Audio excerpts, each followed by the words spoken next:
I found them at the bus station. My son, my 2 grandsons, and a duffel bag held together with duct tape.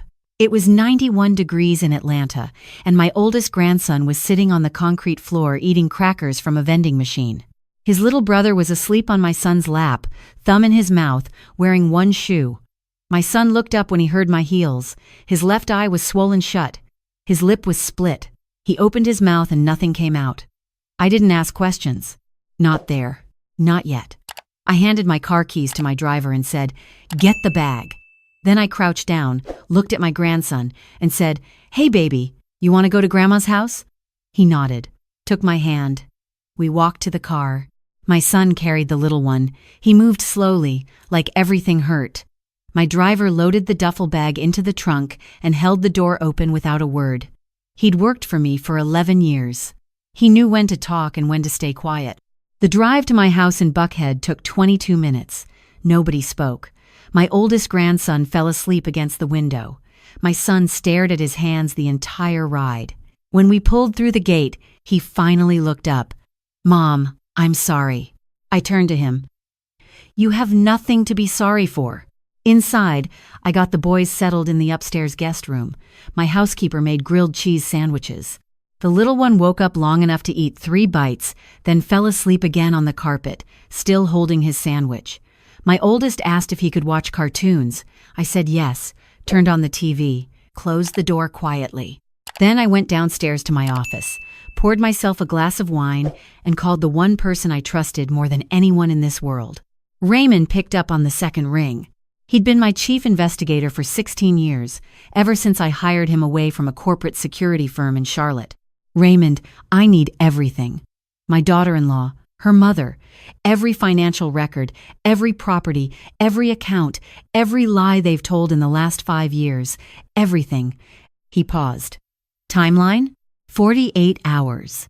I'll have it in 36. I hung up, sat in my leather chair, and looked out the window at the magnolia tree my late husband planted 30 years ago, the one he put in the ground the week after our son was born. Here's what you need to understand. My daughter-in-law's mother, Constance Bellingham, believed she was the most powerful woman in Atlanta's restaurant industry. She ran a group of upscale restaurants across the Southeast, 14 locations. She sat on boards. She gave speeches at industry conferences. She smiled for magazine covers. What Constance didn't know, what nobody knew, was that the company she thought she ran was mine. I'd acquired Bellingham Hospitality Group 4 years ago through a holding company called Cornerstone Capital Partners. 3 layers of trusts, 2 shell corporations, a silent partnership agreement buried so deep that even Constance's own lawyers didn't know who they were really working for. I'd let her play CEO, let her believe she'd built something. Because I needed to watch. I needed to see what kind of family my son had married into. Turns out, I'd seen enough. My son married Vanessa Bellingham 3 years ago. She was beautiful, educated, charming at dinner parties. Her mother approved because my son, Marcus, was a successful architect with his own firm. Good-looking, good family. What they really wanted was access to my network, my reputation, my money. They got my son instead. And then they broke him. It started small. Vanessa convinced Marcus to close his firm and join Bellingham Hospitality as head of design and development. "It'll be easier," she said. "We'll work together, build something as a family." My son believed her because he loved her. That was his mistake. Not a mistake of weakness, a mistake of trust. Within 6 months, Vanessa had isolated him from every friend he had, told him his college buddies were a bad influence, said his business partners didn't respect their marriage, convinced him to hand over access to his personal accounts so she could manage their finances together. 12 months in, she controlled everything. His income went directly into a joint account only she could access. His phone was monitored. His schedule was managed. If he came home 10 minutes late, there were consequences. If he spoke to me on the phone for more than 5 minutes, there was an argument that lasted 3 days. I watched it happen. Slowly. Like watching someone drown in shallow water. Every time I tried to reach him, Vanessa answered his phone. "Marcus is busy. Marcus doesn't want to talk right now. Maybe give him some space, Eleanor." She always said my name like it tasted bad in her mouth. And Constance. Constance was worse. She was the architect behind all of it. She'd done this before, twice, with Vanessa's 2 previous relationships. Both men left with nothing. Both were too ashamed to fight back. Constance called it protecting the family. I call it what it is, predatory control. 2 nights ago, my son finally broke. He told Vanessa he wanted to visit me for the weekend with the boys. She said no. He said he was going anyway. That's when her brother showed up. Curtis Bellingham, 6'3", 240 pounds. He didn't say a word, just hit my son in the face, took his wallet, took his car keys, and told him to get out before something worse happened. My son walked 3 miles to a bus station with 2 children and a duffel bag. He called me from a stranger's phone. His voice was shaking so badly I could barely understand him. "Mom, I don't know what to do." I said 5 words. "Tell me where you are." And now they were in my house, safe, fed, sleeping, and I was sitting in my office at 2 in the morning, planning the systematic destruction of every lie the Bellingham family had ever told. They thought they could throw away my son like he was disposable. They thought a grandmother in Buckhead couldn't touch them. They were about to learn something very important about this grandmother. The morning light came through my office, windows sharp and golden. I'd slept 2 hours. It was enough. Raymond arrived at 7:30 with a gray folder and a laptop. He sat across from me, opened the folder, and didn't waste time. "It's worse than you thought." I set down my coffee. "Show me." He slid a stack of documents across the desk. Bank statements, wire transfers, loan applications. Constance has been taking out loans under Marcus's name for the past 18 months. His architectural license, his credit history, his social security number, she used all of it. I looked at the numbers. 14 loans. Total $1.8 million. Every signature was my son's, except they weren't. "Forged," Raymond said. "I had a document analyst run them last night. Every single one." I turned the page. More statements. These were from Marcus's personal savings account, the one his father and I set up for him when he graduated from Georgia Tech.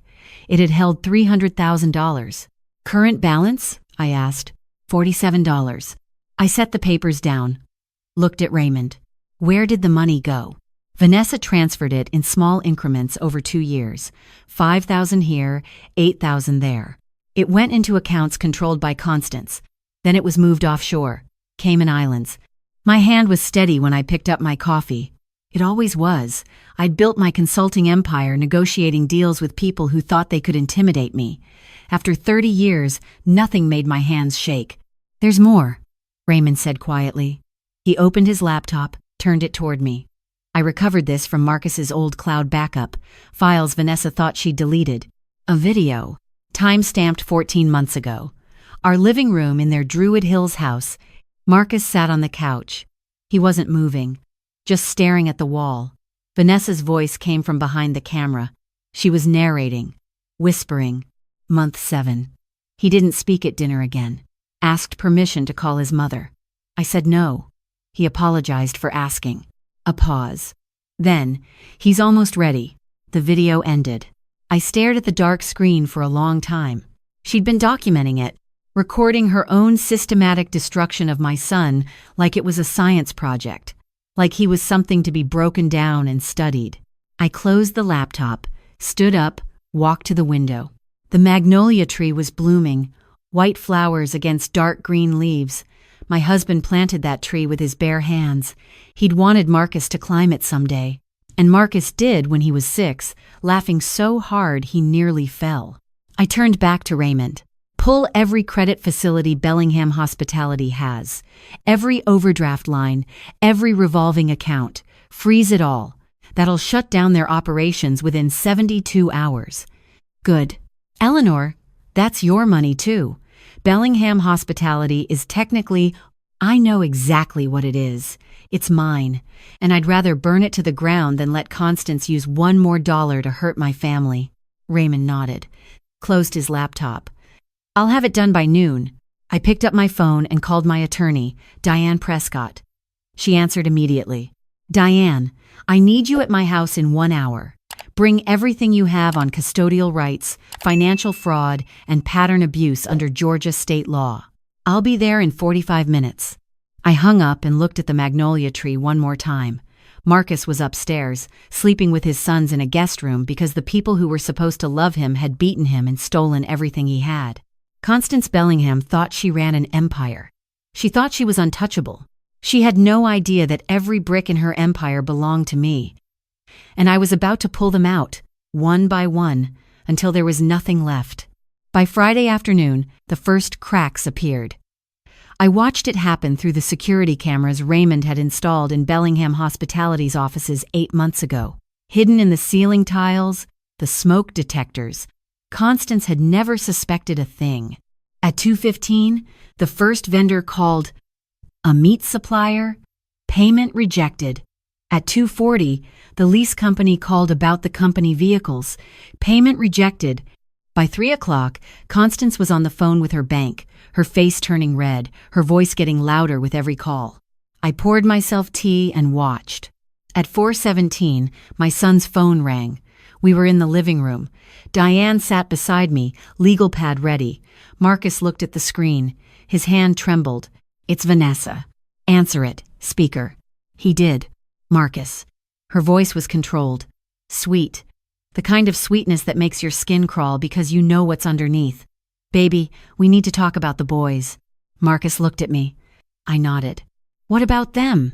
This separation is temporary. You know that. Come home. Bring the boys. Mom's willing to forget the whole thing. We can start fresh. Diane's pen moved across her pad. And if I don't? Marcus asked. The sweetness vanished. Then I'll tell the court you abandoned your family. I'll tell them you're unstable, that you took the boys without permission, that you're hiding at your mother's house because you can't function on your own. Marcus's jaw tightened. And Marcus? Your mother's little consulting business? My mother knows people on every board in this city. One phone call and Eleanor Gaines doesn't get another contract in Georgia. Ever. My son looked at me. I shook my head slowly. Stay calm. You have until Monday, Vanessa said. Come home or lose everything. The line went dead. Diane looked up from her legal pad. Extortion, custodial coercion, 2 documented instances now, 3rd if you count the physical assault. I stood, walked to the window. The sun was setting over my garden. Somewhere across Atlanta, Constance and Vanessa were celebrating. They thought they'd made the winning move. They didn't know I'd recorded every word. They didn't know I'd been recording for months. And they certainly didn't know about Monday night. The Bellingham Foundation annual charity dinner, the Fox Theater, black tie, 500 guests, Constance Bellingham receiving the Atlanta Businesswoman of the Year award. I'd donated enough to that foundation over the years to have a say in the program, and I'd made one very specific request to the event chairwoman. Don't change a thing. Let Constance have her moment. She deserved it. Monday evening, I stood in front of my bedroom mirror, adjusting a simple black gown. No diamonds, no flash. Just the pearl earrings my husband gave me on our 20th anniversary, the last gift before the cancer took him. I looked at my reflection, 63 years old, gray in my hair, lines around my eyes that weren't there when I started my company with nothing but a laptop and a stack of business plans. A knock on the door. Marcus entered. He wore a dark suit. The swelling around his eye had gone down, but the bruise was still there, yellow-green against his brown skin. He'd wanted to cover it with makeup. I told him no, let them see what they did. Mom, are you sure about this? I turned from the mirror. Marcus, I didn't build a career on hope. I built it on preparation, documentation, and knowing exactly where every piece is on the board. I took his hands. Tonight isn't a risk. It's the end of their game. Downstairs, Raymond waited by the door. He held a small black flash drive. Everything's loaded. Video files, audio recordings, bank documents, the deleted footage from Marcus's cloud backup, forensic analysis of the forged signatures, copies already with Diane in the DA's office. I took the drive, held it in my palm, so small. 4 years of lies compressed into something that weighed less than a coin.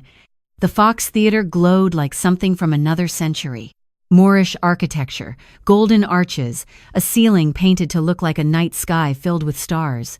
500 of Atlanta's most powerful people in evening wear, holding champagne, making small talk about charity and business, and who was wearing which designer. Constance Bellingham stood near the stage in a red gown, diamonds at her throat. She looked magnificent. She always did. That was part of the con. Her daughter Vanessa stood beside her in emerald green. And Curtis, the brother who had put his hands on my son, stood behind them in a rented tuxedo, smiling like he belonged. We entered through a side door. Marcus, Raymond, and me. We took seats in the back. Invisible. That was the trick I'd learned decades ago. Real power doesn't announce itself. At 8 o'clock, the lights dimmed. The MC introduced Constance Bellingham. Standing ovation. Cameras flashing. She took the stage, held the Crystal Award like a scepter. "I'm deeply honored," she began, her voice filling the theater. "Everything I've built has been guided by one principle: family first. Protecting the people you love, nurturing the next generation, building something that endures." She paused for applause. "Got it." I pulled out my phone, typed one word to Raymond's tech specialist, the one we'd placed in the AV booth 2 days ago as a consulting technician. Now. The lights flickered, just enough that people noticed. Conversations stopped. Heads turned. The massive screen behind Constance, the one installed for the evening's multimedia presentation, went dark. Then white text appeared against black. "The truth about the Bellingham family." Constance turned. Saw the screen. Her smile froze. Security camera footage began playing. The Bellingham hospitality offices. Constance at her desk, phone pressed to her ear. Audio crystal clear through the theater's sound system. Raymond's team had pulled this from 6 months ago. A conversation between Constance and her accountant. Move another $40,000 from Marcus's architectural account. Use the same signature template. He won't notice. He doesn't check anything anymore. The accountant's voice. "Mrs. Bellingham, that's the 9th transfer this quarter. If anyone audits..." "Nobody's going to audit. My daughter controls his access. He can't even log into his own bank." Gasps rippled through the theater. Someone whispered, "Oh my God." The screen changed. Bank documents appeared. 14 loans. Marcus's name.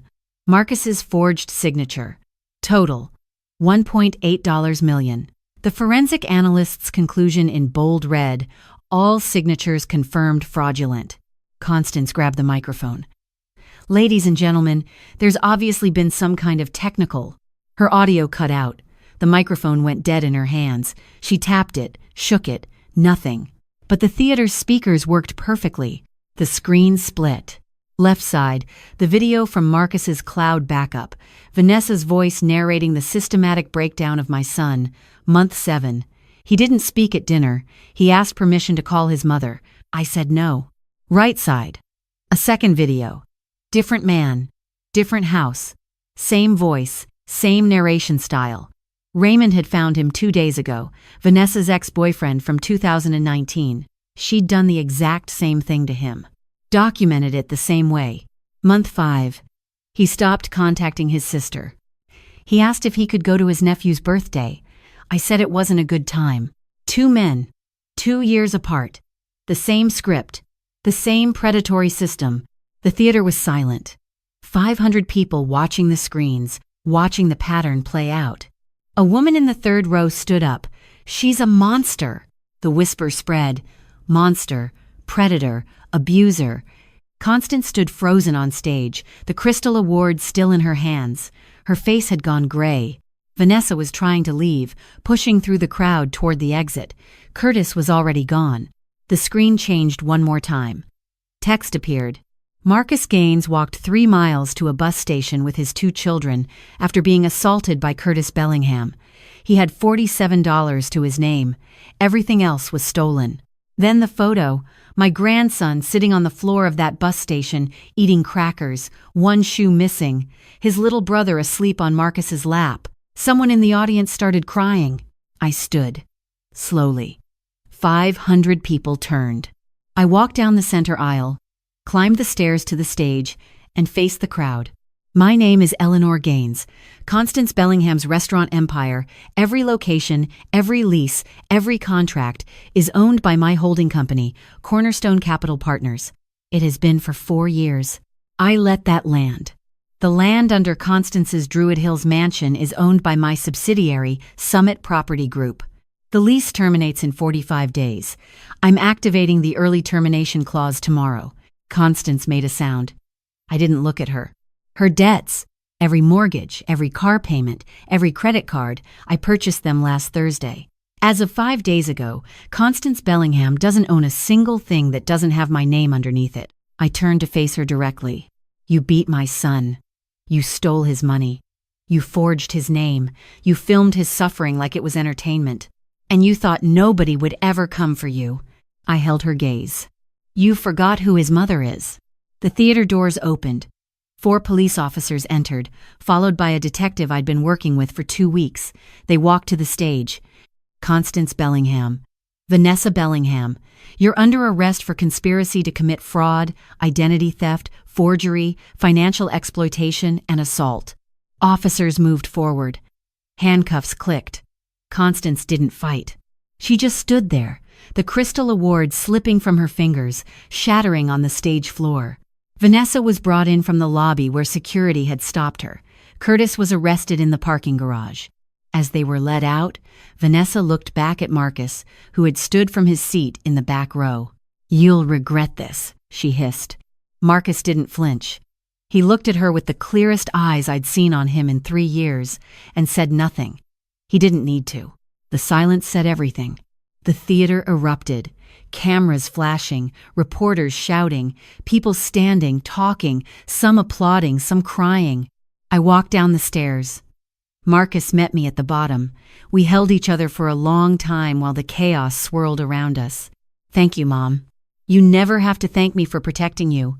That's what I'm here for. The trial lasted 3 weeks. Federal courthouse, downtown Atlanta. Diane had built a case so airtight that the defense attorneys barely put up a fight. Constance received 20 years for conspiracy, fraud, identity theft, and financial exploitation. No parole. Vanessa received 15 years for fraud, forgery, coercion, and pattern abuse. Restitution of $2.1 million to Marcus and her previous victim. Curtis received 8 years for assault and conspiracy. Marcus sat beside me when the judge read the sentences. He didn't cry. He just closed his eyes and breathed. For the first time in 3 years, he breathed like a free man. 2 months later, Marcus reopened his architecture firm, new office in Midtown Atlanta, glass windows, natural light, a drawing table by the window where he could see the city skyline. His first project was designing a community center for a neighborhood on the South Side. Pro bono. His boys started at a new school. The older one joined the soccer team. The little one stopped having nightmares. And Marcus's ex-boyfriend from Vanessa's previous relationship, a man named David Chen, came forward after seeing the news coverage. He'd spent 4 years believing he was the problem, believing he was weak, believing nobody would understand what had been done to him. He called Marcus one evening. They talked for 2 hours. 2 strangers who understood each other completely. David became the first volunteer at the foundation we launched that spring. We called it the Gaines Foundation. Its mission was simple: support survivors of domestic abuse, regardless of gender. Because the truth is, predators don't discriminate. They target anyone they think they can control. The grand opening was on a Saturday in April. A small storefront on Peachtree Street. Modest, donated furniture, hotline phones, legal aid pamphlets, counseling referrals. Marcus cut the ribbon. David stood beside him. I stood behind them both. A reporter asked me, Mrs. Gaines, do you consider this revenge? I thought about it for a moment. No, revenge is about anger. This is about protection, making sure the next person, the next family, doesn't go through what we went through. She asked, what's your message to people who might be in a similar situation right now? I looked into the camera. You're not crazy. You're not weak. What's happening to you isn't love. And you're not alone. Call someone. Tell someone. It doesn't matter if the abuser is a woman, a man, a mother-in-law, a spouse. Abuse is abuse, and there are people who will believe you. That evening, I drove to Piedmont Park, found a bench near the lake, the same kind of bench, not the same one, but the same kind where you sit when you've lost everything and don't know what comes next. Marcus brought the boys. David came too. We sat together and watched the sun go down over Atlanta.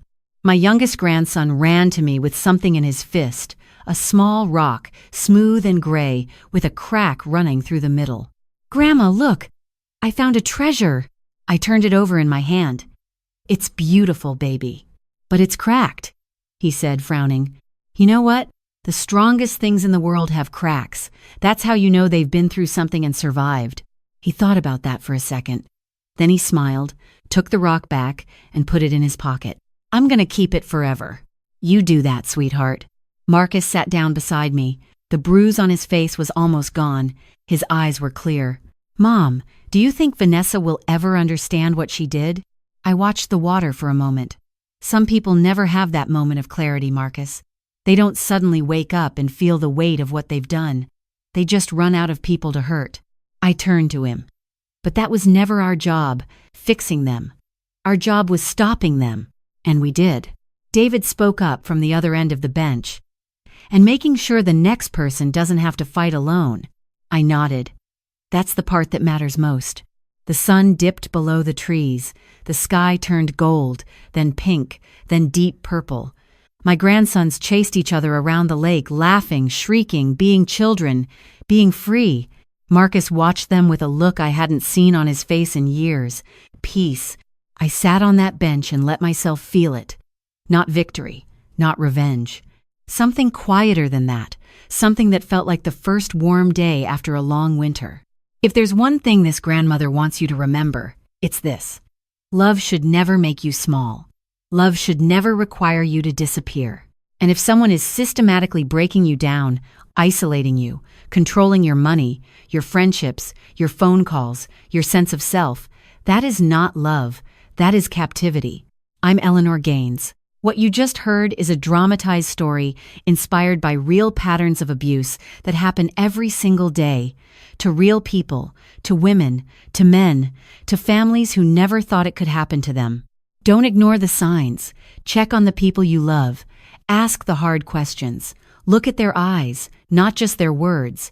And if someone tells you they're being controlled, believe them. Don't wait until they're sitting on a bus station floor with their children. Abusers don't wear signs. They wear smiles. They give speeches about family values.